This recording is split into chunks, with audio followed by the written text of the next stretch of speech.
So you know when you're going to bed at night, you gotta set your alarm so you can sleep in for the most amount of time possible. I was doing that last night, and then I got into bed, and I was checking Facebook, and then, oh, a new Fantastic Beasts trailer is coming out tomorrow morning. Which means I gotta wind my clock back a little bit longer so I'll have time to make this video. So here I am, in the early butt hours of the AM, recording this video. It's not even that early, it's like 7:30. So this morning on Ellen DeGeneres' YouTube channel, we got the final trailer for Fantastic Beasts and Where to Find Them, the Harry Potter prequel movie, or the start of the Harry Potter prequel trilogy. I'm still a little nervous about that. And this trailer shows us a lot of what we already knew, but it also gives us a couple new things. We get the same basic plot. The American Minister for Magic, she's this lady with a turban looking thing, which I'm still not quite sold on that design. It looks a little weird. However, let's say Philosopher's Stone came out nowadays. If you show me a picture of that guy, I would be like, that is the cheesiest looking costume I've ever seen. So we'll see how it plays out in the movie. But she's basically giving us the lowdown of what we already know. There's a British wizard who's let a bunch of magical creatures loose in New York City. They're wreaking havoc. We gotta collect them all, bring them back in. But this trailer does give us a little more insight into what Colin Farrell's doing in this movie. I believe his character Shaw is running for president. I think that's what those posters were saying in the background. But he's a wizard, and he wants to bring wizards out of hiding in America. He wants them to rise up and take over the Muggles, or No-Mages as they're called in America. I still don't really like that name. It's a little too on the nose. And I was thinking, like, yeah, we've seen that before, but what's cool is it ties in. I mean, it's very similar to what Voldemort was doing in the original Harry Potter movies. However, it also ties into who Shaw's contemporary would have been in Britain in the time, which is Gellert Grindelwald. They bring up Grindelwald a little bit in the movies, primarily in Deathly Hallows. For those of you who don't know, Grindelwald was basically the predecessor to Voldemort. He was one of Dumbledore's best friends. They were growing together. They were learning all this cool dark magic. Dumbledore realized what was happening. He split away from Grindelwald. And Grindelwald's kind of the guy that told Dumbledore about the Deathly Hallows and the Elder Wand. So Grindelwald had the Elder Wand at one point. He used it to take over all of Europe. He didn't quite go into Britain because he was afraid of Dumbledore, but eventually him and Dumbledore faced off.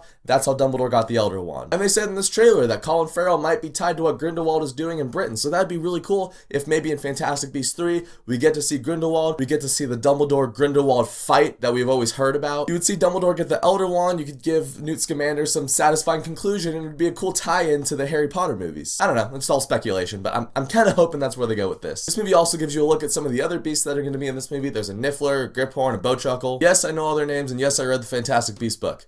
Shut up.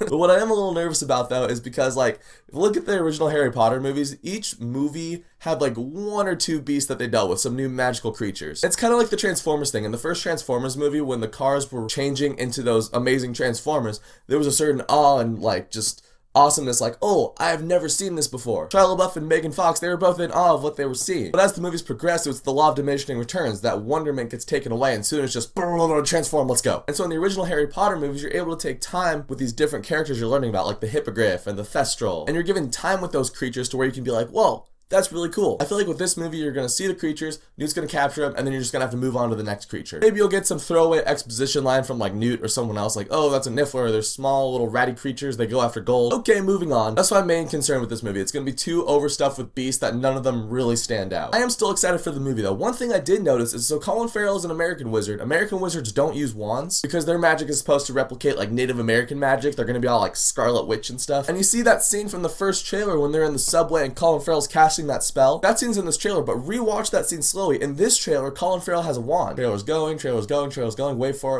it, and boom. See? There's a wand. But in the previous shot, Colin Farrell didn't have a wand. He was just like, boom. So does he take Newt's wand? Is he still able to manipulate Newt's wand even though, I mean, he does have magical powers, so I guess he could. But like, I don't think Newt would be able to do the Scarlet Witch American style magic. So why should Colin Farrell be able to do British magic when Newt can't do American magic? And I don't know, maybe they'll explain that in the movie. But this trailer did get me pumped for the movie. I want to see this wizarding world back on screen again. I got a lot of questions. I'm a little nervous about certain aspects of the movie. With this movie, there's no pre-established book to go off of, so if there's a weak plot point, I can't be like, yeah, that's what it was like in the book. We've seen some pretty good prequels in the past. We've seen some terrible prequels in the past, so I'm optimistic for this. However, I'm always going to have that thought in the back of my head, like, this thing could suck. So did you guys see the Fantastic Beasts trailer? Let me know what you thought of it down in the comments below. Speaking of Harry Potter, I'm going to have a review for Goblet of Fire up. Hopefully, I'm hoping for this weekend. If not this weekend, then early next week, Monday, Tuesday, something like that. So if you want to see when that video hits, subscribe to my channel. And until then, I'll see you guys next time.